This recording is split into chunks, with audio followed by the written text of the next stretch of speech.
Get the prayer warrior on before we get into our show too far, because I think we're gonna have a good one this morning. Because Mr. Elrod is running for District 1 for City Council, and let's see if the prayer warrior could ignite our spirit this morning. Good morning. Good morning, prayer warrior. How's everything going for you? Everything's going wonderful, sweetie. And I'm ready with a delicious word for us today. You know how to call her. Here's my little. So let me know when you're ready for me. Yeah, I'm ready for you to ignite our spirit. Okay, I want to say welcome to everybody and to read this delicious word to you guys. It says, the word says, stop trying to work things out before their time has come. Accept the limitations of living one day at a time. When something comes to your attention, ask the Lord whether or not it is part of today's agenda. If it isn't, release it into His care and go on about today's duties. When you follow this practice, there will be a beautiful simplicity about your life, a time for everything and everything in its time. A life lived close to God is not complicated or cluttered. When your focus is on the Lord's presence, many things that once troubled you lose their power over you. Though the world around you is messy and confusing, remember that the Lord has overcome the world. The Lord has told you these things so that in Him you may have peace. This can be found in Euclideum 3:1, 8, 6, and 7, and John 16:33. Well, I thank you for igniting our spirit this morning. I always get a good fix on that when you ignite my spirit, and it's really to try to ignite everyone else's spirit too. But always appreciate you. Well, I appreciate you guys very much. I'm honored for the opportunity. Brother Jay, you, Keith, you guys are on the awesome list with me. You're doing a wonderful job. Thank you. I appreciate you guys very much. And we appreciate you. Okay. And I'm hoping everyone else listening appreciate you also. Absolutely. All right, baby girl. You have a blessed. Wonderful day, sweetie. Yeah, you have a blessed day also. Love you much. Love you too, sweetie. All right, bye-bye. Well, now we got that done. I want to say good morning to my guest, running for Councilman District 1. Yes. Mr. Elrod Broussard. Pleasure to have you here, man. Good. Thank you for having me, and good morning to you and the listening audience. And great words of wisdom. At times we need somebody to refresh our minds as the meaning of why we are here, and not to rush things and let God pave the way for us. And we'll just follow in the words that especially what she just mentioned. All right. Brother Jay, you want to give a disclaimer? Yes. Yeah, we better, because on another platform, boy, we need to get 5 disclaimers. Elroy know what I'm talking about? Yes. How you doing, Mr. Elroy? I'm great. Good luck on the campaign. Thank you very The much. views expressed on this program are not those of AOC staff or management. Simply the observation from Brother Wallace and the callers, and maybe even the candidates for office. I'll put it that disclaimer. All right. Brother Elrod. Yes. You're running for District 1, and the thing of it is, we have to fight for District 1, former Absolutely. District 3, former Absolutely. District 3. Yes. And former District 3 was a predominantly black district. And we're gonna start it off by Fix the Charter. Fix the Charter brought us to redistrict everything. And when we redistrict everything, we got gerrymandered, not smaller, but bigger, you know, and this is what given other culture the opportunity to run for the district that was so well served in the former District 3. So with that, you know, what made you decide to run for District 1? Well, I was always involved in the community, and I'm still involved in the community. And you know, as a young man, we had an obligation to raise our family.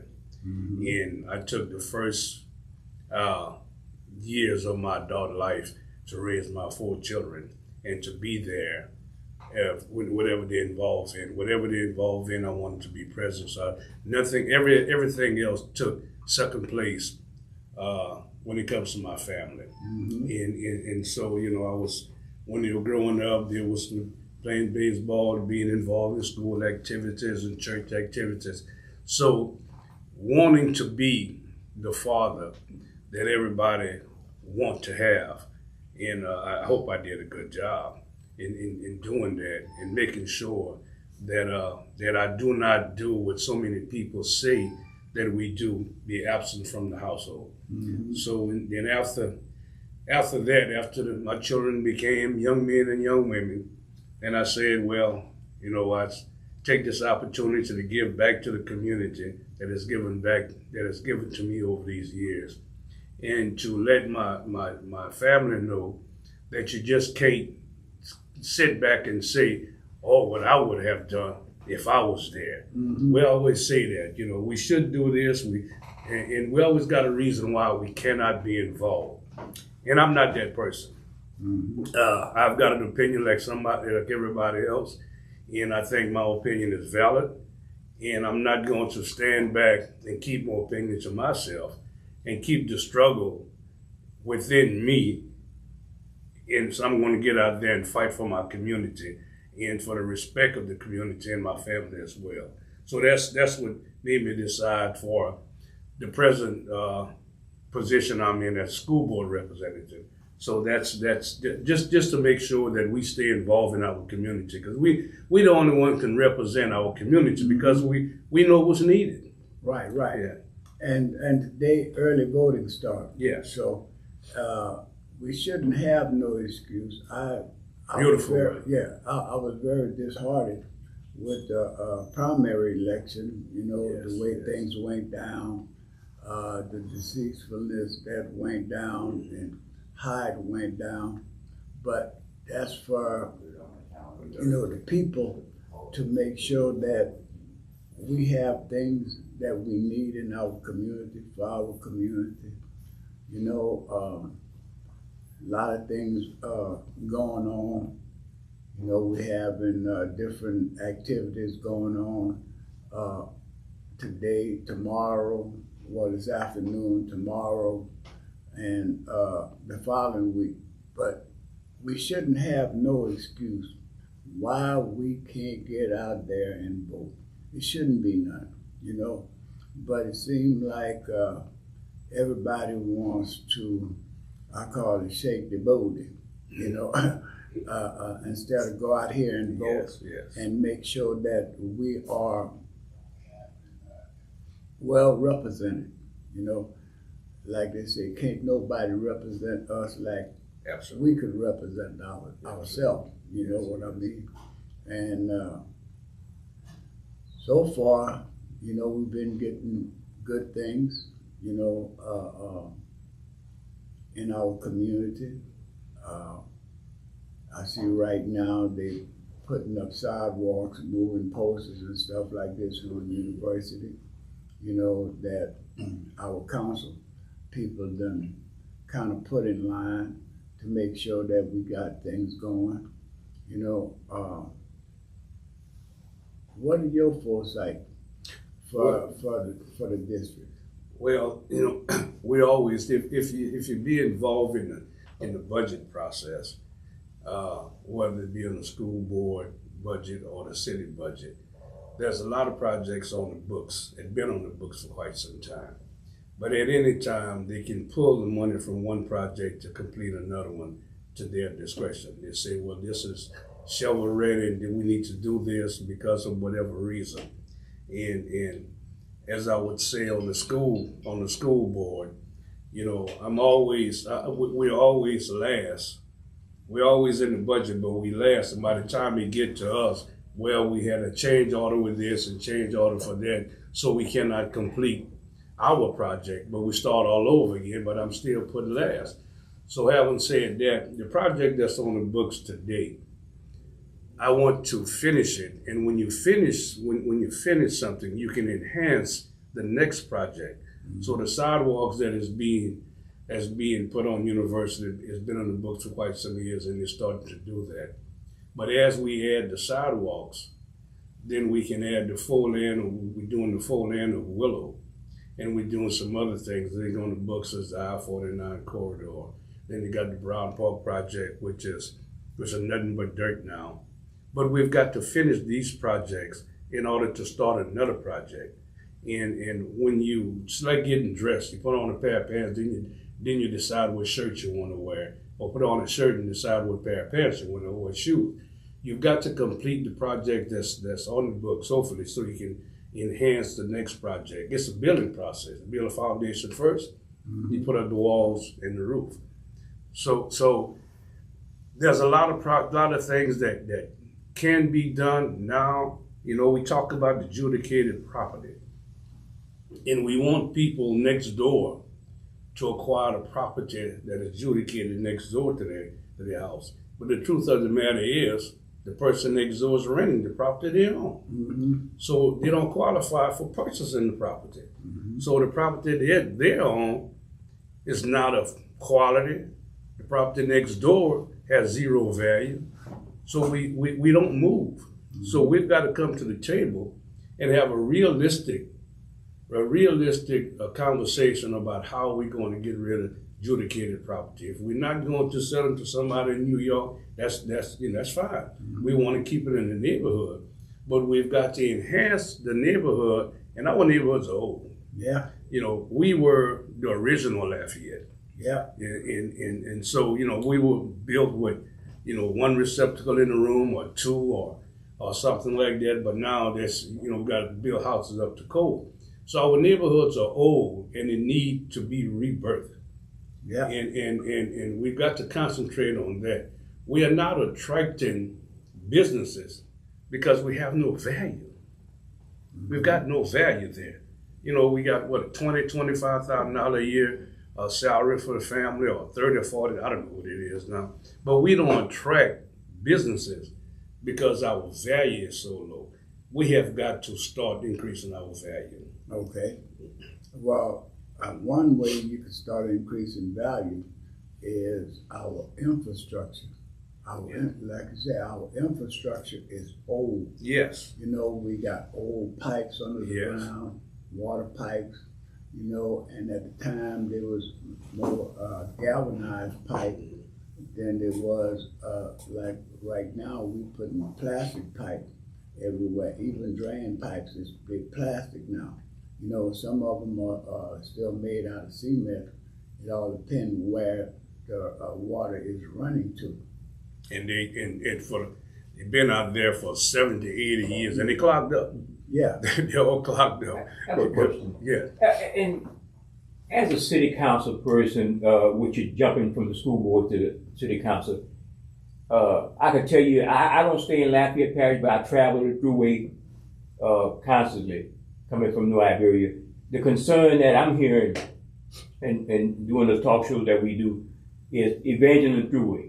And I know it's a state road, almost with federal assistance, but how much concern should the city council, the administration have with the growth of Lafayette as far as Evangeline Thruway, the traffic, the pedestrian deaths, and so forth? Would that be a concern of you if you elected to see what you could do as a city council member? From my understanding, what the I-49 is going to do is going to be over. Mm-hmm. It'll be Evangeline Thruway. But the problem becomes what we're going to do beneath it. Right. and how we're going to make sure that the people that are traveling can exit off to shop at our stores or whatever we've got at the bottom. And we don't use Lake New Orleans. We don't let that become a homeless shelter. So we call it like Baton Rouge, you know. Yes.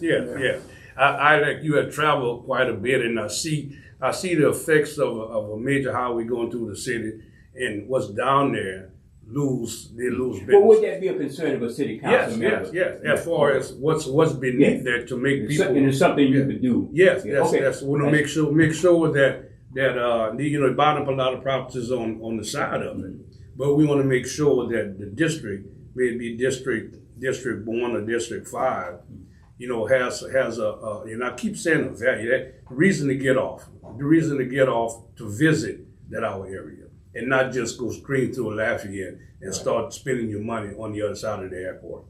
Yeah, well, you have to have on and off ramp Yes. in the district. Yes.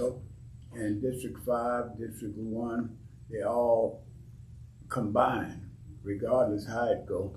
Even though we was redistricted, it's still combined to a certain extent. Yes, they're all connected. Yeah. Yeah, they're all connected. And I see they doing work on the Evangeline Thruway, but they put in. They covering up potholes.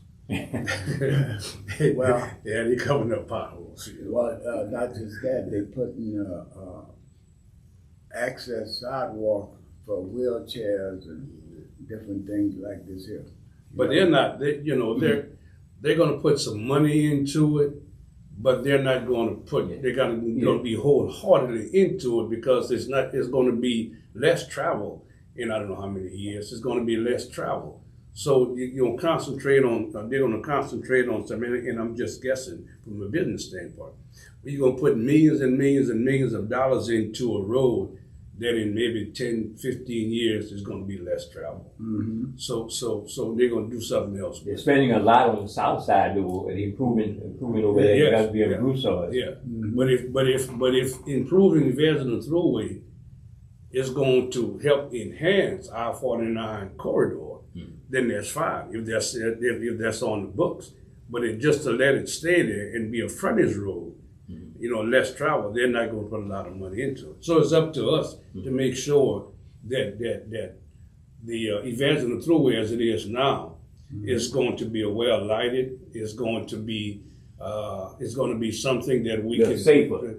Much safer, yeah, much safer. That we get some input in what's going to happen with it. But I'm hearing we got a lot of litigation going on with I-49 That's coming through Lafayette. Always the difference. Like I said earlier, we always have to fight for what we want. Yeah. And if we're not fighting for it, we don't get it. Yeah. We could speak up on it, but we have to know what to do to make sure that our projects or the things that we need in our area happens, It's somebody told me that one of the reasons why it hasn't been started yet, because fortunately or unfortunately, the way you look at it, Louisiana is flourishing, and there's a lot of jobs for these contractors, engineers, and it's a bidding process. Mm-hmm. And there's $400 million on the table now, but because they're not bidding on it, because it takes some years to build it, and we'd rather make the money quick than to be drawn out in the years to come. So there's a bidding process, and we're not getting the bids in order to determine who gets the job. Yeah, well, you only have so many contractors that will bid on it, and the contractors can't have everything. That's why a lot of time I feel that we should teach our kids how to be contractors, how to run excavators and bobcats and whatever it takes to get these contracts going. Even you need a building contract, and a building contractor could only build so many at a time. Yeah. But so would you, as a contractor, would you take a job that may take I don't know, 7, 8 years to build and make $1 million, or would you take a job that takes a year or two to build and make $1 million? That's what they're looking at. They're looking at making the fastest dollar, in rather than stretching it on, because it's a long project too. It's a big project, and just millions of dollars and billions of dollars, but they're looking at the short term. You can make $1 million in 1 year, or make $2-3 million in 10 years. Yeah. So, wow. But we really do need us to be involved with that. When we sit down to the table, the question must be asked: how many people do you just tag on to your bill who has minority business? We are a small business. We don't have the $1 billion liability to bond. We don't have it because we don't make the money to do so. But if we tag on to somebody, and get the business, well, it helps us to grow. But we can't grow until we get in there. Yeah, well, that's what I felt the Black Chamber should have been doing. Should have been doing. Yeah. So we still can do. Yeah, tag on to businesses, to make the business grow, to help them grow, to see their future, and try to get people coming and support your business, and I think this is what be happening. We not investing in our community like we should be investing in our community, and that's the bottom line, because, Elroy, I don't want to get into a competition or anything like this here, but our people that supposed to speak up for us, to make things happen for us, we not really putting forth a hard knock effort, and it's easy to say, okay, I'm gonna start this, and it's easier to quit down the road because something happened, to make you disappointed, disgusted in what you're doing. And I think if we come together better than what we are, instead of fighting against each other, trying to see who's gonna get the most money from the other side, and if we take our own heart and put our heart into it better than what we're doing, we might move projects here, But every time something want to come here, we always have to fight it, regardless how it goes, whatever it is, I totally agree, and I've said for many years, we've got what I call end pals. We got too many end pals. Everybody has their own little circle as to what they want to see happen and how they want to see it happen. If you don't do what I want you to do the way I want you to do it, I'm gonna take my ball and go home. And nothing is getting done. Very few things are getting done because we instead of we discuss things and trying to find a solution, we argue, and everybody walk away disappointed. No compromise like that. None whatsoever. So even we've got many things that need to be done. Love to take care of with magic wand and take care of it, but it's just not realistic. It is not realistic at this moment. So we've got to start someplace. If we are going to build the I-49 corridor, or if we're going to bring infrastructure to the inner city, if we're going to do whatever we do, let's take the project most important. If we're going to deal with adjudicated property, we can't do the 100 things at one time. So we need to do things. The thing most important first. Important thing first, and we need to do that. And I was never a proponent of a large group of people holding the conversation because it doesn't work. Nope. It does not work. But what about a town hall if you have constituents asking, if elected, and say, we need to have a town hall and listen, and you take input from the people, the majority of the people who got the right idea. Yes. Yeah, something like that. And I don't see a lot of that going on with a lot of different jurisdiction election people, and like they used to have those town halls. Yeah. You know, I when I first became the school board representative, I was doing the town hall, and it becomes less and less Right. attentive, and so I had to stop doing it. It was 2 or 3 people, even though it was important. The 2 or 3 people that were there, it was important, but I stopped doing it. And I'm looking to get back to that, and the people that's in office.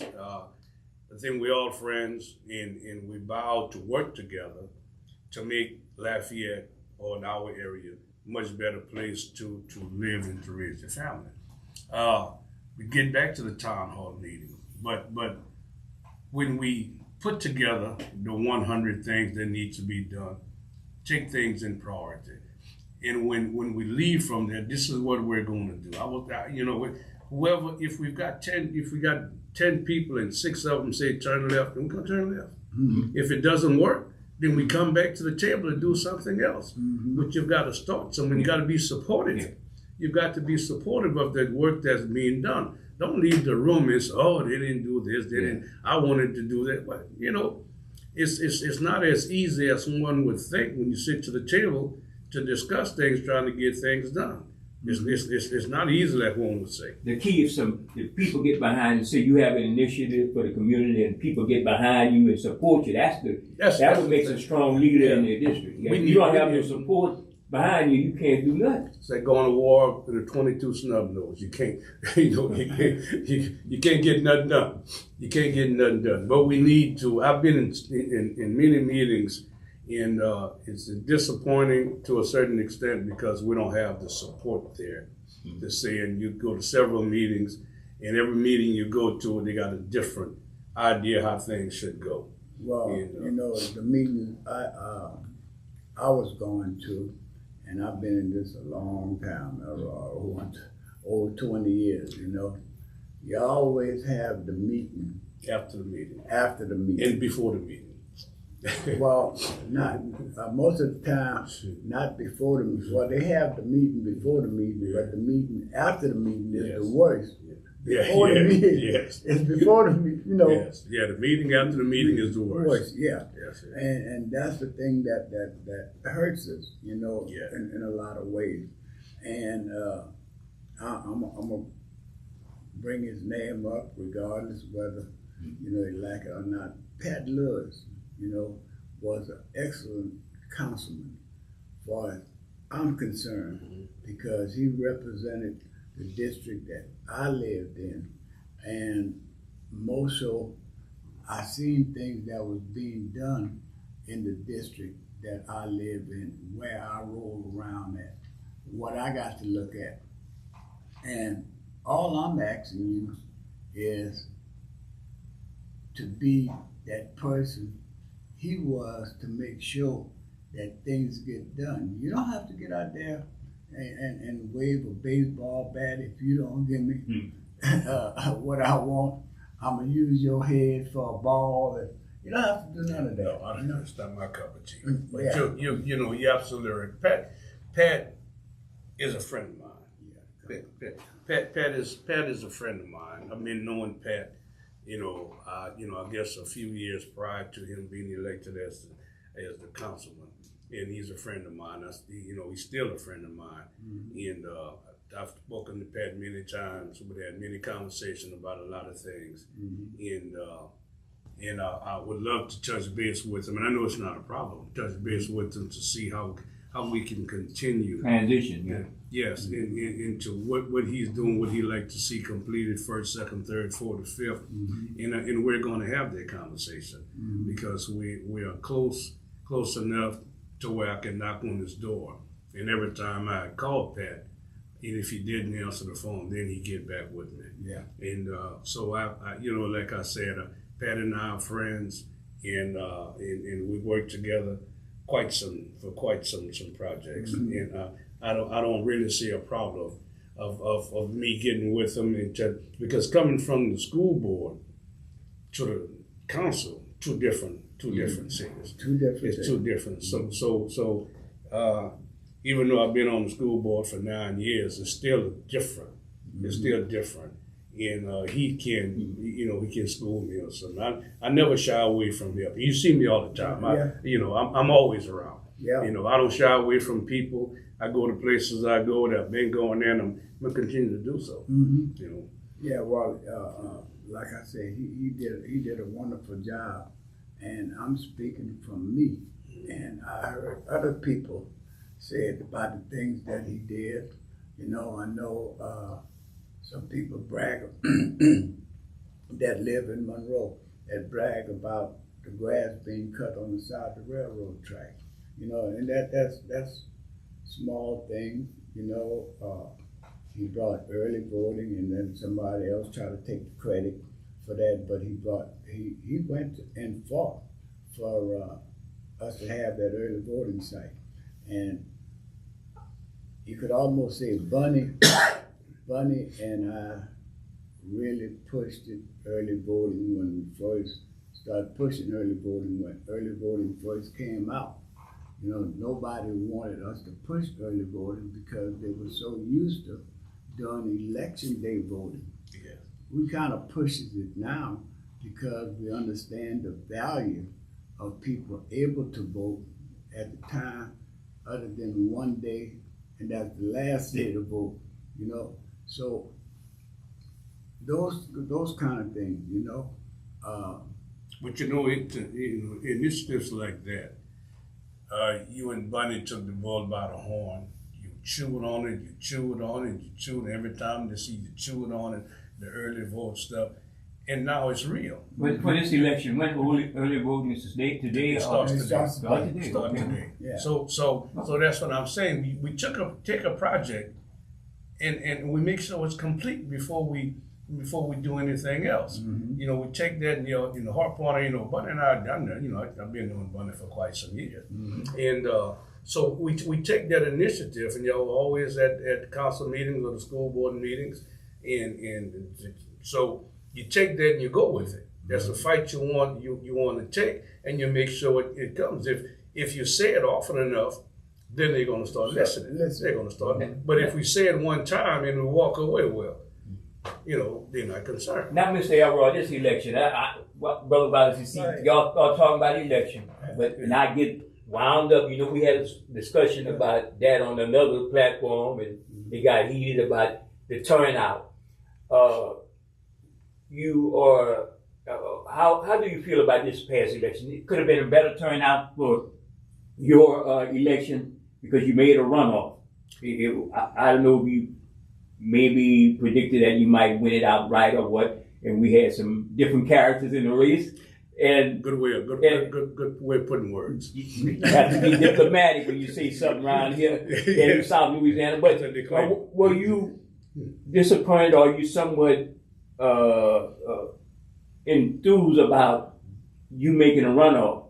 Because I think if more people was involved, let's say for yourself, you might won it outright. Or if less people. The thing is, how we get people to be motivated this election, and sometimes it's on the candidate. You got to motivate people. So what's your thoughts on that? Well, I say it a lot. But you said a lot and try not to say it. So Yeah. I understand. That's why you did the disclaimer. I was hoping to win it straight out. With four candidates in the race, it would have been hard to do. Everybody saying it was going to be the situation it's in now. Had it been less candidates in the race, I would have. But like I said, it is what it is, and hoping, because the turnout was so low, I was hoping to get a higher percentage than I did, and I did not do that. Right. So I don't know if disappointing is the word I would look for. I wasn't quite satisfied with the way things turned out. And I did a lot of work. I am a hands-on person, and I knocked out a lot of houses, gave away a lot of cards, putting on doors and talking to people. I'm on my show right And I am, I am a figure in my community. So a lot of people around District 1 know me personally. You don't have to look, you don't have to ask nobody who I am because I'm involved in so many things. One more thing, and I know Yeah. what differs you from your present opponent, y'all in the runoff? What makes you different, and why should people vote for you over the other person? I know the needs of the community. I'm involved in the community. Been doing that for quite some years. In all my adult life, really, I've been doing it. And I don't come around once every 4 years and tell people that what I can and cannot do. And I've always had a problem with people coming to my door and say you can represent me. You don't even know me. You have not been to no function in my area. You cannot see, I got this friend and that friend you haven't seen for years. You don't know the community like I know the community. You're not involved in the churches and the schools and the community the way the person that looking to represent this district is. Nothing about that. So how can you tell me what can kill me? You don't know my ills. Mm-hmm. You know nothing about like you mentioned Monroe. You don't even know where Monroe's at. You know what I mean? You could not name 30 people in my area. How can you represent a group of people that you don't know? And you're speaking of your point, in a sense. Well, Yeah, I mean, that's who said that. That's who said that. If they say you don't know where Monroe is at. You don't know where. Yeah, you don't know where Monroe's at. You know the main arteries. You don't know the street. You don't know the streets. Okay. But so that's what distanced me from my opponent. Okay. Is that this is home to me. Mm-hmm. This I'm not visiting. I just didn't move in. This is home to me, and I've been here. And you know what's so cool about all of this, Elroy? We've already. Wait, hold on, Paul, hold on. We went through this, and we went through this with a fine-tooth comb when it was District 3, and when it was redistricted behind some bull crap, that's what brought us our headache. I know you've been campaigning and going through the community, but this district wasn't that big before. Oh, it's huge.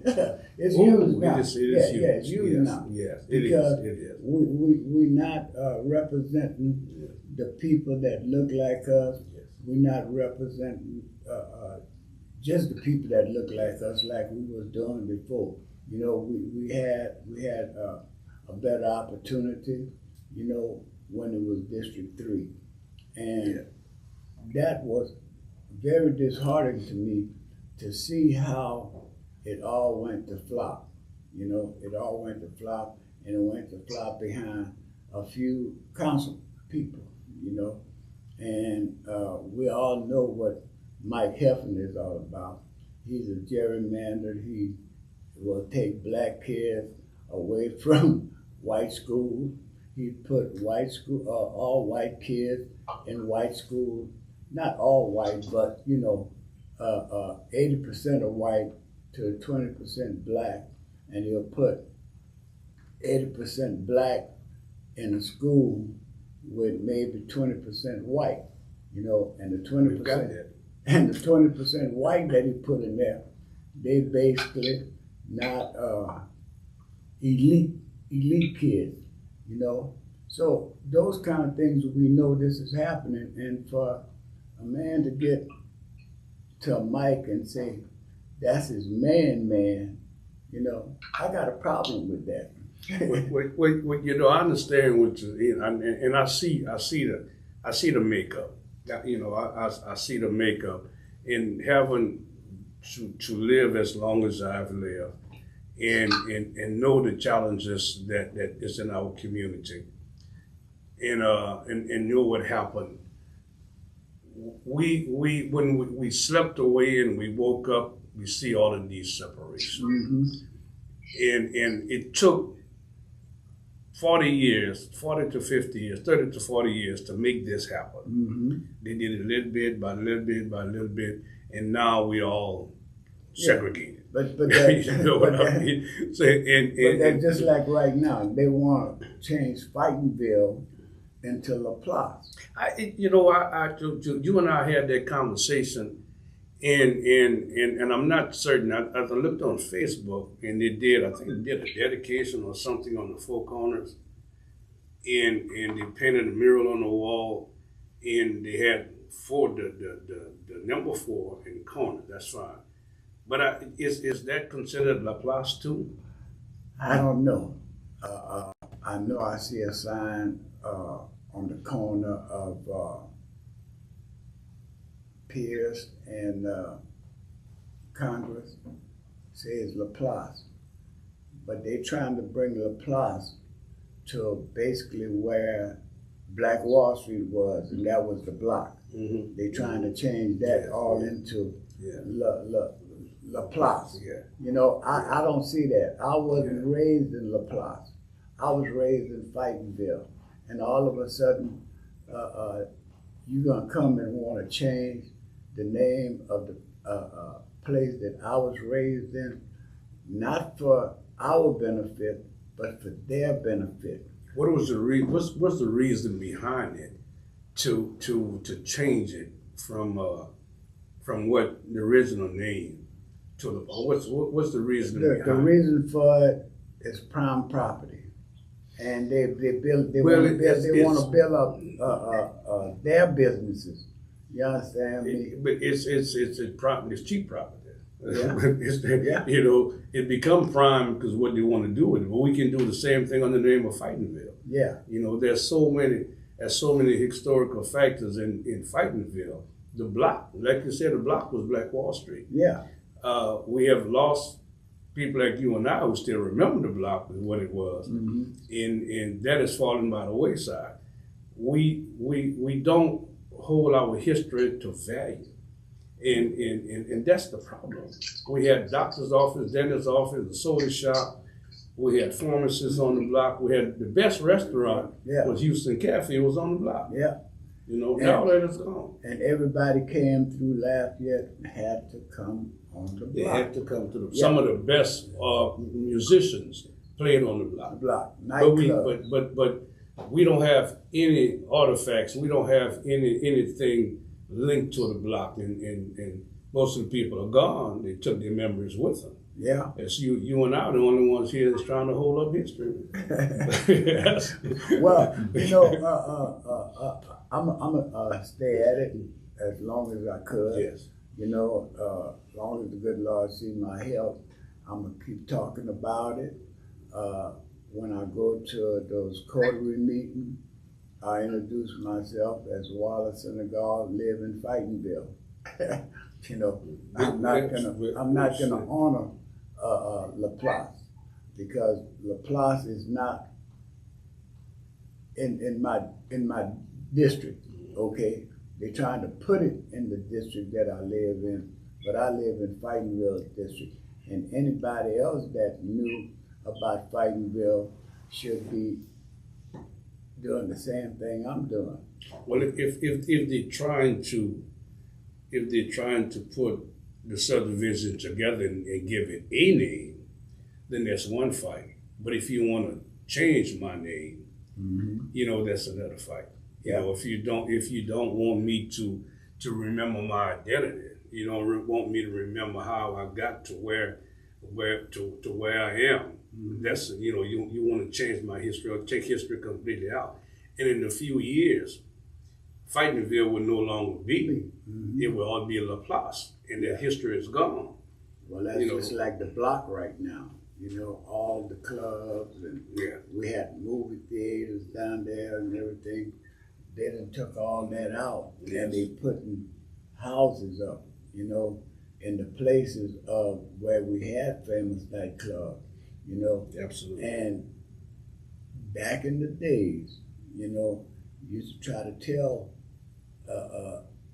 even when we first started the Black Chamber, we was trying to put some things up on the block, you know, in the old movie theater, you know. But when you don't have a vision to restaurate something is hard, you know, and all you gotta do is have a vision on restorating things. I noticed a lot of things that was downtown. They don't tear it down.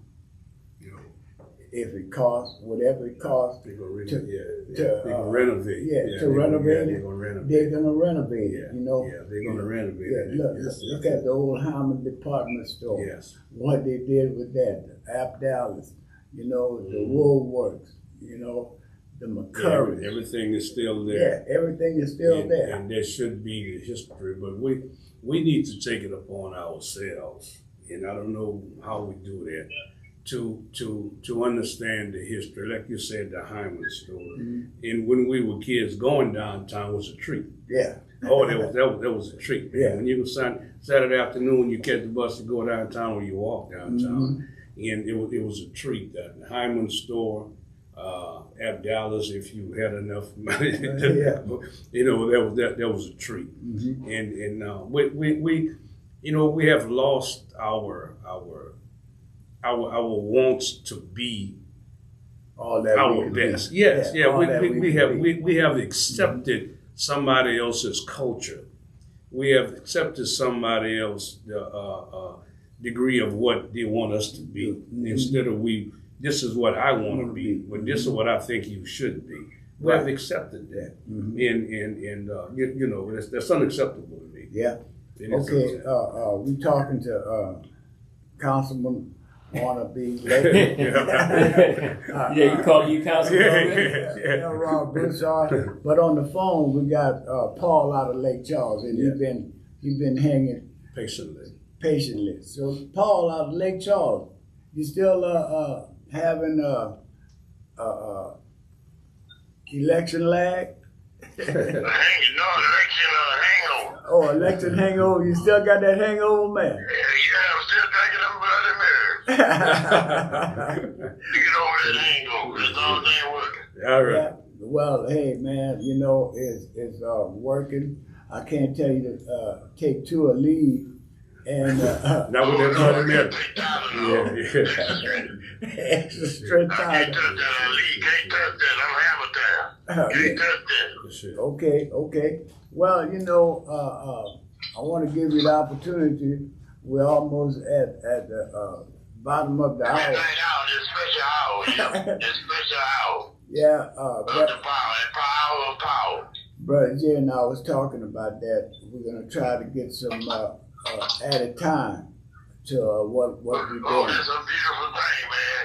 I gotta commend y'all. Keith, Brother Vilo, and yourself, Wallace. Man, y'all ahead of y'all time. I heard you say visionary. Now, I'm looking at some visionary people. Let me Mhm. tell y'all something. Hey, first of all, good morning, Lafayette. And surrounding area. Yeah, we're going all over, man. We're going all over right now. Hey, that's what I'm talking about. That's what I'm talking about, brother. Mhm. That's the future. What we do now is the future. What you do right now, you create the future. Yeah. You can't wait till the future. You do it. Whatever we do right now is how the future gonna look. Right. It's up to you. That's what the prayer warrior was saying. Cause let me tell y'all, brother, I'm in New Orleans. I'm on St. Louis. I'm over here. We got to power up. Send a message to our state government, the local, federal. We don't want no more expansion of LNGs and pipelines. Mm-hmm. I might as well let the world know, because we got the world looking at Louisiana. It Yeah. ain't just us. The world with us. Mm-hmm. Yeah. Let me tell you something. The skunk of I'm tired of our state being the skunk of the goddamn whole world. Mm-hmm. We can do better, but our people got to raise your voices. Okay. You got to raise your voices. Like, hey, I had a brother told me, his mother told him growing up, Mm-hmm. close mouth, don't get You sick. said. Right. that was my old slogan at one time. Yeah. Close mouth, never Oh, get. yeah, that's right, my Yeah. brother. Greasy Yeah. will don't be greased. Speaking will You don't passed be this wisdom greased. on. Hey, I appreciate y'all, brothers, man. Right Y'all on. some good people out here, man. We got to rise up, my brother. Okay, brother Rise Paul. up. Okay, brother You Paul. think your Look. leaders with y'all, the ballot or the bullet? Look like some of them shooting the Man. bullets. Yeah. You know? But But Yes, look, Brother Paul, we appreciate, Yeah, always write it down. appreciate your call, but we got to close up, and I want to give my guest the Whoa, opportunity. I apologize. Any guests? Welcome, guests. Thank you very much. I got relatively late, Charles. I don't want to say on the radio as to who they are because I don't want to put their name out there. But perhaps one day when I go to You don't have to go no further. We all connected, brother. when I go out there, I mean trying to look them up. I hadn't seen them in 30, 40 years. Trying to find them. They might not know you if they see you. They probably won't. But I'm just going to. I'm not going to mention his name, but it is a judge. It is a judge. Yes, Okay, yeah. all right, Yeah. Brother Paul, we're right. gonna holler back. Thank you. All right. I've been knowing this guy a long time, man. I met him through Bunny, and he been on the battlefield, for the longest, So he even ran for a couple of spots in Lake Charles. But it seemed like a lot of times the people that doing good, that's not what we want. Don't get treated good. Mhm, yeah. Yeah. It's just like I hear people talk about Trump was a good president. I don't know the who. I don't know. Well, they claim he gave 2 stimulus checks and stuff like this. And when it comes to money, like they say, it's the root of all evil, But people rather have $1 in their pocket than have, I want to say that, peace in their heart down the road, So, but Brother Elrod, we got a few minutes. Oh. I want to give you your the alarm going off. So Oh, okay. you got a few minutes to state your case, bro. Tell them your number. What number you running under? Well, as we've been saying throughout the program, my name is Elroy Broussard. My number is 116, and I'm seeking the seat of the Lafayette City Council District 1. Most of you know me, been around for quite some years, been involved in everything in the area that is anything. And I'm presently the school board representative for District 3, which is basically the same thing, just a little bit smaller than District 1. And I think I've represented the district well. We did a few things on the school board level. A few things I'm proud of to hang my head on. We nearly completing the school, the Truman School, and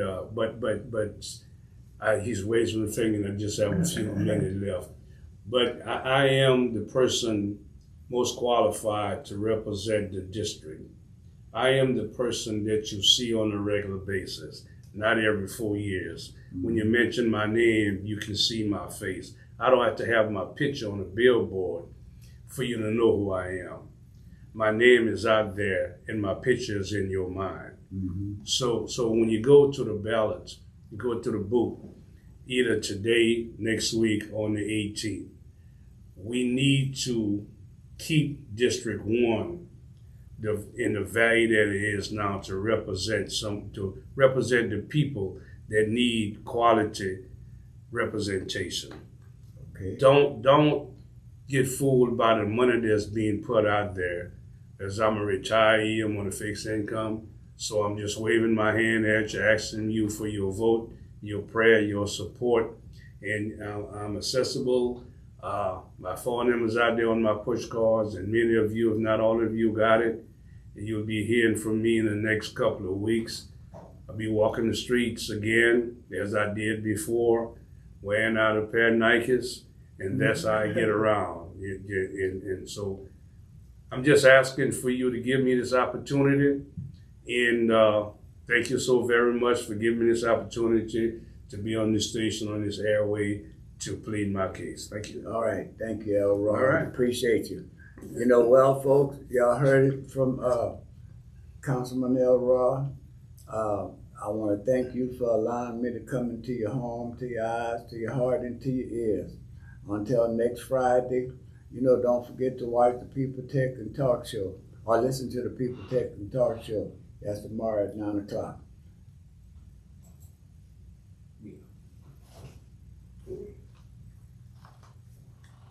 That wasn't too bad. All right.